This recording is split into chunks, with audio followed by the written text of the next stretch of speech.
জয় মাতাতি দর্শক বন্ধু।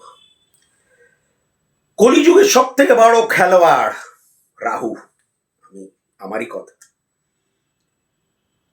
রাহু সেই গ্রহ যে সমস্ত কিছুকে স্তব্ধ করে দিতে পারে দর্শক বন্ধু। Full stop.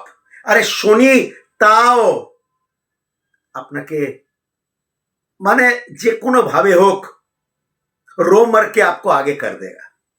আরে গড়িয়ে গড়িয়ে হয়তো চলছেন, কোনো ব্যাপার না, কিন্তু রাহু একেবারে মানুষের পা কেটে দেয়। মানুষের জীবন বিভিন্ন ক্ষেত্রে কিন্তু স্তব্ধ করে দেয়। সেটা আয় উন্নতি বলুন, সেটা বিবাহিত জীবন বলুন, সেটা স্বাস্থ্য বলুন, এবং সেটা লেখাপড়া বলুন দর্শক বন্ধু, সমস্ত কিছুকে স্তব্ধ করে দেয় রাহু।